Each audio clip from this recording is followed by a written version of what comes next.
So next guest, we're going from one star to another superstar. Ladies and gentlemen, let's give a massive hand. He's going to talk about why TV is still at the heart of effectiveness. It's the very famous Peter Field, ladies and gentlemen. Let's give him a big round of applause. Peter.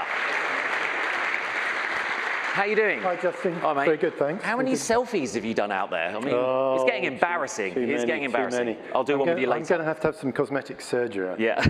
So just need to find the clicker. It's here, mate. Oh, lovely. Yeah. Nice trick. Okay, thanks very much, and thank you all for coming. I'm going to be reviewing a wide range of evidence that suggests that TV is still at the heart of effectiveness, and explains why it is the case. But there's also a challenge arising from that same evidence about the future, and I'll come to that at the end of the presentation. So just a word of context. 10 years ago, when Les Binet and I wrote our best-known research paper, The Long and the Short of It, we came to the conclusion that TV had a very, very important role in effectiveness. And I'm going to use an update of that same database using the very latest data to answer the question whether that is still the case today. And spoiler alert, of course it is. Would I be here otherwise? But now, the data we're using with this database, with this particular report, which I'm updating, which many of you will know, but for those of you who don't, I will introduce, is the data that's submitted alongside entries to the UK Effectiveness Awards competition run by the IPA. It comes increasingly from around the world, so in a sense it represents the creme de la creme of global effectiveness. And what it enables us to do very simply is to examine how inputs such as media choices influence outcomes in the sense of hard business effects, things like market share growth, things like profit growth, and so on. Now, one of the observations we made 10 years ago is that long-term and short-term effectiveness are two completely different things. Long-term effectiveness is about ensuring that our growth continues beyond the now. And that involves reaching out to all potential buyers of the category and ensuring that our brand is on their radar. It means completely different strategies to what we need to do if we want to activate short-term sales right now, the world of performance marketing. Different kinds of advertising targeted at different people at different times and with different media, ideally. But we have to do both. We have to do both. If we want to drive growth, it is not good enough to live only in the world of bottom-of-funnel performance marketing. The data is really strong on this, and I'll share it with you later. We have to be building the strength of the brand in the minds of consumers as well, and the smart brands do both. And because they take us in very opposite directions in terms of strategy, we developed the model that is increasingly known as the 60-40 rule, which is an average across different contexts and categories. And what this teaches us is that we should be spending about 60% of our budgets on top-of-funnel, demand-building advertising that will create and grow increasing demand for our brand over time amongst the universe of buyers. And about 40% of that budget should be spent on targeting purchases now by the probably 5% of people who are in the market right now. Very, very different tasks. And you won't build long-term growth simply by forever targeting the 5% who are in the market right now. And what we observed back then was that TV excels at the brand building, the long-term demand growth end of this particular equation. That's where its real strength lies, and I'm going to come back to that point time and time again through this presentation. Now, if TV was losing its strength, if it was losing its relationship with effectiveness, we would expect in a database like this to see a declining role for TV amongst those cases. In fact, when we do that, when we look at the number of cases that use TV, it is not just rock steady, it's actually growing in recent years. And if you look at TV's share of budget in this data, again, it is certainly rock steady. In the very latest data, it might even be rising. So there is no suggestion here of a breakdown in TV's very powerful link with effectiveness. And of course, the continuing dynamism and importance of TV is in part based on the gradual growth of on-demand, which has rejuvenated TV because it fits so much more powerfully with the lifestyles, particularly of younger audiences, the on-demand lifestyles. So usage of TV amongst these kinds of blue chip effectiveness case studies is now rising. Let's be clear about that. And if you think about that 45-46% share of budget on TV in the context of the 60-40 rule and the 60% of brand building, you can see that TV for most of these case studies is still the dominant driving force for long-term top-of-funnel demand growth through the power of the brand. So I'm going to, in my presentation, talk about three really important issues that I think have kept TV on top and that we need to make sure continue to do so. First is the attention we can generate to advertising on TV. The second is the emotional clout that TV advertising can generate. And the third of those is a much overlooked issue of trust, which I will come to. So let's get straight into the first of those, attention. Now, it seems a daft question to ask, but why is attention so important? And it's actually really vital that we land this point. Now, all of the work of the Ehrenberg Bass Institute, as well as databases like this, prove to us that if we are not building mental availability, that is to say, the extent to which our brand comes into the minds of consumers at the moment of choice, at the moment of the buying situation, then we simply will not drive enduring growth for that brand. It's a fundamental law that is massively overlooked in marketing. We have to strengthen our brand. So if you divide these case studies into four groups, those on the left that did nothing to build mental availability, those on the right that did a lot, and the ones in the middle are the ones in the middle, and you look at a basket of 6 business metrics, everything from market share growth, penetration growth, through to profit growth, this is what you see. And it's a really clear and really strong relationship that proves that we have to build mental availability if we want to drive growth. Now, AHA say the ever-resourceful people in performance marketing, yeah, but that's kind of old news, that's old data.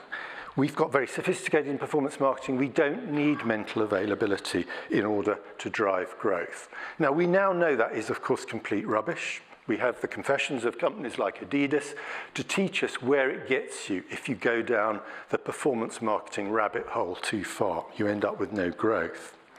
So let's just test drive that with the very latest data, the very latest 2 periods of data in this database, and see if that relationship between mental availability and business success has in any way weakened. This is a good eye test for you all. So, there is no really important, significant difference at all over in this latest period. Those of you with really good, keen eyesight, much better than mine, might have just noticed that the penalty for walking away from building mental availability has got worse. So if there is any direction of travel in this data, it's that building mental availability is getting more important, not less. Now, to build a link with TV, I'm going to lean on this piece of work presented at Cannes this year, a collaboration between 3 authors. We have Karen Nelson, the brilliant Karen Nelson Field, and all her work on the media issues of attention. We've got Orlando Wood from System 1, who knows enormous amounts about the creative tools for building attention, and then Rob Britton, who analyses the Australian effectiveness database, very similar to the UK one, who put that in the context of in-market effectiveness.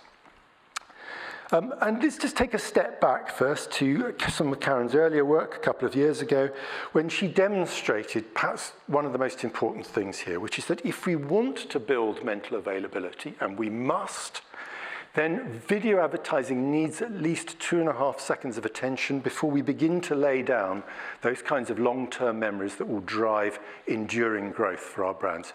2.5 seconds. And I would argue, if you look at the shape of that curve, that the rewards for generating 10 seconds of attention are massively worth going for. But 2.5 is the baseline threshold.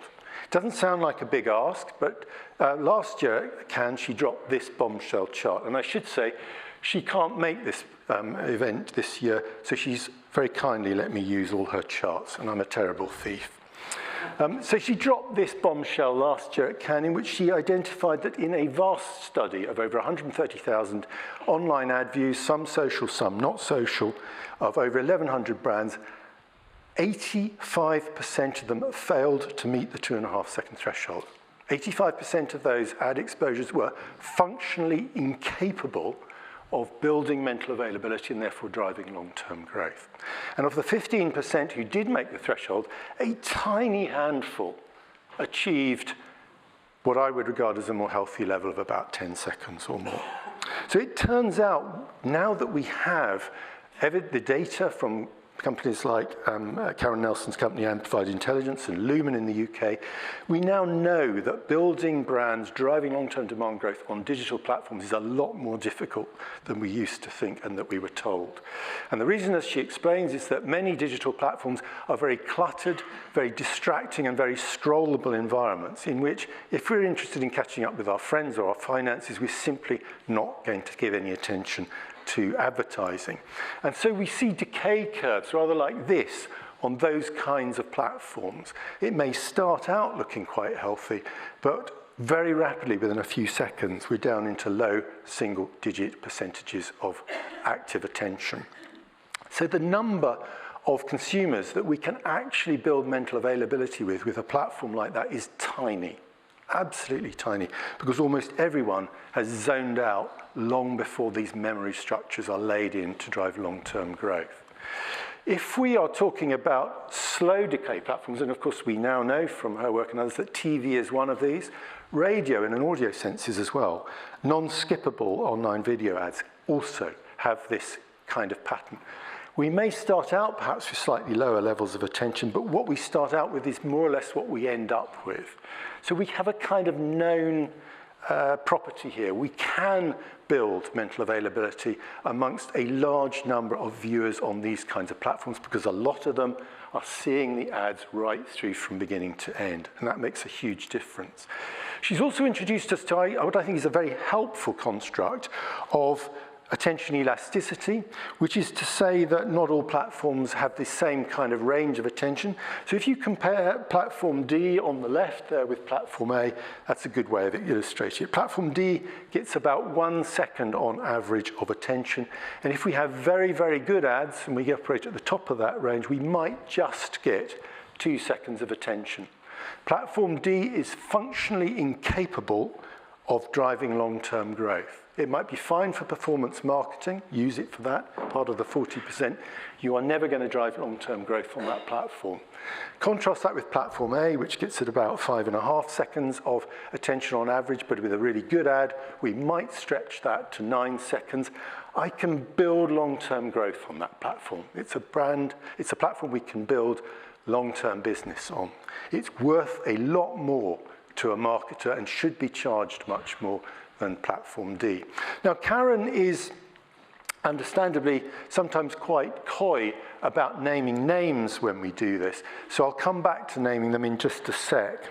And there are good reasons why. So I'm going to name names because I'm going to use some data that my friends at Dentsu have shared with me from their Dentsu and Lumen attention study.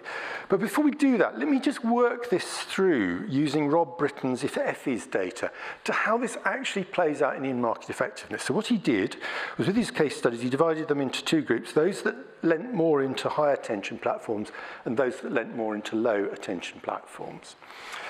They had very similar budgets, but you can see the impact that has on average attention levels, much higher for the smart campaigns that used higher attention platforms. That, of course, for the reasons I've already explained to you, worked through to higher levels of mental availability growth. And because mental availability growth is linked to in-market effectiveness, what we saw was a 65% uplift in terms of in-market effectiveness from those smart campaigns. Same money, 65% increase in effectiveness. Need I say any more about the importance of high attention? So what are the high attention platforms? Karen's reluctant to name them because, as she points out, it varies by demographic, it varies by geography, it varies by category, lots of variables. And of course, she wants to sell you her data, which is fair enough. But so I'm going to lean into the Dentsu data, which was very kindly shared with me. And you can see when you look at that TV is very definitely in the domain of mental availability building. We're getting almost 14 seconds for 30-second TV, 7.5 with 15-second TV. Non-skippable YouTube is also in the domain of mental availability building, though perhaps not quite so strongly. Skippable YouTube on the cusp. But particularly social amongst the others, is clearly not in that world of long-term demand generation. Use it for performance marketing, but don't kid yourself. Now, of course, things are changing, we know that, but at the moment, that is the best data we have. But of course, enormous use has been made of many of these low attention platforms because the market has been chasing impression cost per thousands.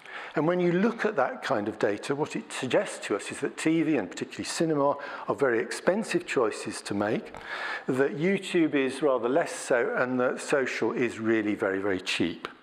Now, we know actually TikTok has got a lot more expensive since this study was done, so perhaps it gets a particularly good rap here. But that is what has led a lot of people in marketing's thinking who are chasing cheap. And of course, chasing cheap can be a very, very dangerous thing, because what you need to do is to weight those impression CPMs by attention. And when you do that, what Dentsu and Lumen found was that TV suddenly starts to look quite cheap, YouTube starts to look a little bit more expensive, and social starts to look very much more expensive, with the exception at the moment of TikTok, but we know, as I said, that has changed. So it's really important that we factor this into our decision making, our assessment of media costs, and our assessment of how video advertising impacts on the population. So I'm just going to play with that thought for a moment. So what I want to do is take this ThinkBox data, for which my huge thanks to Matt Hill at ThinkBox for sharing with me. A lot of data sleuthing gone into this, but what this shows us is that in terms of share of minutage of video advertising amongst UK viewers, TV, even amongst the under 35s, these terribly difficult audiences that we torture ourselves trying to reach, it accounts for more than half of their minutage of video advertising. And for all adults, it's over 80%. So already it starts to look a questionable decision for any marketer, even targeting a young demographic, to walk away from TV. But of course, this doesn't factor in attention. So what I'm going to do with the Dentsu data, and it's not really granular enough for me to do this very accurately, but very crudely, I'm going to attention weight this now to show you what happens when we do that. So 16 to 34, suddenly TV, both live and on demand in both its forms, suddenly accounts for about 70% of their attentive minutage of video advertising. Why would any sensible marketer walk away from that medium, even if you're targeting young people? And of course, if we're targeting all adults, it's a total no-brainer because it's over 90%. So let me move on to the second point, which is about emotional clout. Why is emotional clout so important? Well, the data has long argued that emotional advertising is the fast lane of effectiveness. If you compare it with the kind of rational advertising, so beloved of the performance marketing mindset, you get about a 3.5 to 1 multiplier in terms of bang for bucks. 3.5 to 1 multiplier. And it's no accident that if you look at media usage, TV usage amongst those emotional campaigns and compare it with rational, that TV occupies a much bigger share of their budgets, because marketers have worked out many years ago that TV is a brilliant platform for delivering these really important emotional mental availability building messages. And emotions, I should say, work so much harder because they create more powerful and more durable mental availability. So they are much better ads at driving continuous demand growth for our brands. Now, TV obviously less important amongst the rational campaigns, but who the hell wants to work in the slow lane of effectiveness? I don't give a shit, frankly. What matters is they work well for the campaigns that we should all be developing. And it seems if you look at those emotional campaigns that we almost can't have too much TV. If you look at those that made above median use of TV, they were distinctly more effective than those that moved left. Now, I'm not actually arguing for 100% because, of course, there is the rest for the bottom of the funnel to think about, which will argue for other media. But let's be clear about this. There's a strong relationship between TV and the fast lane of effectiveness. And we can see why there is a link between TV and attention, and therefore effectiveness, when we go back into the Australian data again. And what we've done here is, what Rob's done here is to demonstrate that if you want to get the benefit of the powerful emotional advertising that will drive growth for the long term, you must use high attention platforms. Look at the difference between powerful emotive advertising and much less powerful emotive advertising on high attention platforms where there is a really useful difference versus low attention media where frankly there's no difference. You might as well run any old dull, crappy performance marketing style advertising on those platforms because you ain't going to excite the world on low attention media. So this brings me to the third one, which is about trust. Now, trust hugely overlooked. Why is Peter so obsessed with trust? Well, quite simply because when I look back at this data set, and we have actually a 40-year run of the data here, but I'm just looking at the last 20 years, what we see is a massively strengthening relationship between the trust that we build in the brand through our advertising and the profit we generate for that brand in market. It used to be, 20 years ago, the least important of the 7 brand mental availability metrics that we monitor over the time in this database. It is now number 2, hard on the heels of perceived quality of those brands and increasingly correlated with it. So what that teaches us is that consumers are increasingly forming assessments of the quality of a brand they may buy based on whether they trust that brand and its advertising. And that is why trust has become so important. And of course, this has really important media implications. Now, I could show you surveys, consumer surveys like the one done by ThinkBox that just tell you that consumers trust TV more than other media. But some people criticize that, so I'm going to look at some kind of in-market data. So what I'm doing here, I'm just going to compare a bunch of campaigns, the campaigns that did build strong trust effects, with those that didn't, and I'm going to look at their usage of different media channels. And the thinking here, quite simply, is that if those campaigns that successfully built strong trust tended to make greater use of a particular channel, a particular medium, then in some way that medium is possibly pro-trust. It helps us build trust, and of course the reverse is true if the reverse happens. And when you do that, what you find is a whole bunch of media are clearly pro-trust. A lot of them are legacy media, radio, news brands, whether they're delivered online or offline. The news media is strongly pro-trust, and TV is strongly pro-trust. When we see advertising on these media, because we trust the content in those media, in Marshall McLuhan's style, we also trust the advertising on those media. It's not rocket science, but it clearly is an effect. And that has grown particularly strong over the last 4 or 5 years when I think consumers suddenly realized that we were in a fake news era, that they really couldn't believe a lot of what they were reading online. And that explains why when you look at a whole bunch of other platforms, and particularly social here, social video, you see that the reverse is true, that those campaigns that made biggest impacts on trust actually used a lot less of that particular channels. Now look, this is not proof positive of what I'm arguing, but it's a fairly convincing smoking gun that suggests that we need to be very careful about which media we choose because trust is a big issue for growth and profitability. And because of that, we've seen across many of those legacy media on the left, we see this with radio, we see this with news brands, and we see it with TV. We see a resurgence in their ability to drive growth and profit. And if you look at TV's impact on profit, it's the highest it's been in this recent run of data. It was beginning to dip, but particularly since the fake news era got going, it has come back with a vengeance. It's a really important factor that I can't overdo. So look, hopefully I've convinced you that it's a no-brainer we should be using TV, and actually the question we should really be asking ourselves is how much of it is good for us. And obviously that will depend to a degree on the kind of objectives we have. And I should say before I show you this chart, we are really pushing, even with a database this size, and there's more than 600 case studies here, we are really pushing this data to see through the fog of many different factors that influence effectiveness to detect the signal that comes from TV budget allocation. So I'm hoping this kind of finding will be replicated in other studies with bigger data sets, but I'm going to throw it your way because I think it makes some interesting points. If we have a very broad view about effectiveness, all of my 6 metrics, some of which are more short-term and some of which are more long-term, this is what it suggests the sweet spot for TV is, about 45% of budget. That's pretty much in line with the average you saw earlier on amongst these case studies. But these are lots of different metrics, some of which are more short-term, some of which are more important than others. So we should perhaps ask ourselves as a marketing manager, what is most important to our company and its investors? Well, fortunately, we don't have to do that because the world's most famous investor has already answered that for us. It's all about pricing power, is what he would say. And who are we to argue with Warren? And I'm not going to, he doesn't need my support, but I'm just going to point out that he is, of course, absolutely right.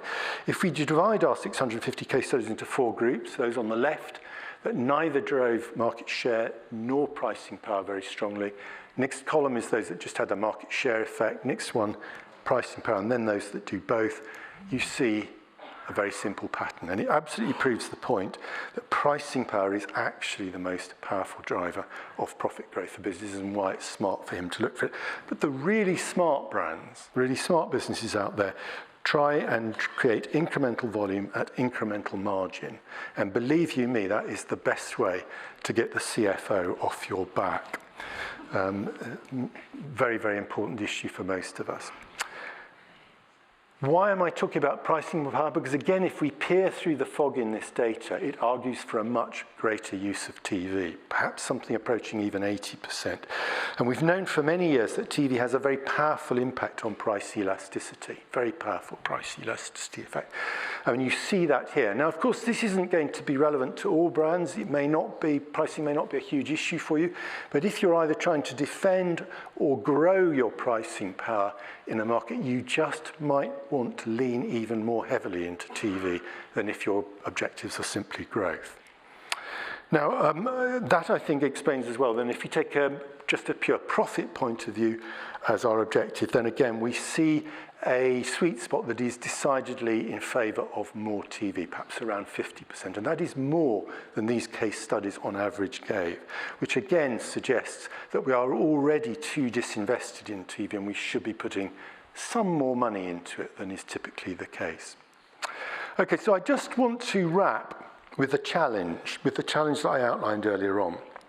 I've talked about 3 different factors that I think explain why, despite all the challenges TV has faced, it is still endlessly so goddamn effective. You know, much to the disgust of all the people who work in performance marketing particularly. But we can't take any of these 3 factors for granted. We have to make sure that people continue to pay attention to the advertising break and to the advertising on TV. And I know that there is enormous amounts of excitement at the moment around addressable TV and various on-demand platforms because they might enable us to serve bottom-of-funnel advertising, to get a piece of the 40% as well, driving consumers to buy now. Now, my advice to you all in this room is to be very, very careful what you wish for. Because if you go down that route, you will unleash a tidal wave of really dull and really annoying performance marketing type of advertising in commercial breaks amongst your viewers. And if there is one way that you can kill attention levels in an ad break, it's to run that kind of crap. It'll work at the bottom of the funnel, but it's not about driving long-term demand growth, and that's what TV's so great at. So think really carefully about it. I get the seduction of doing it, but there is a definite other side to it. The second is we have to obviously continue to enjoy the format. Of course, that means continuing to invest in great content, as I'm sure the last speaker spoke a lot about. But it also means that people see entertaining ads, that we don't just save our creative genius for the Super Bowl or the run-up to Christmas. This should be a year-round fitness regime because that's what drives growth for brands. And we should encourage and stimulate that rather than focusing on one time of the year. And finally, Trust, we absolutely cannot take this for granted. Look what's going on with TikTok, with X, formerly known as Twitter, at the moment. We cannot take trust for granted. We have to make sure that we're not associated with fake news and the kind of unfiltered, untrustworthy advertising that appears on some digital platforms. And only if we keep an eye on those three factors will we defend TV's unique ability to drive both sales and margin and profit. Thank you very much for listening.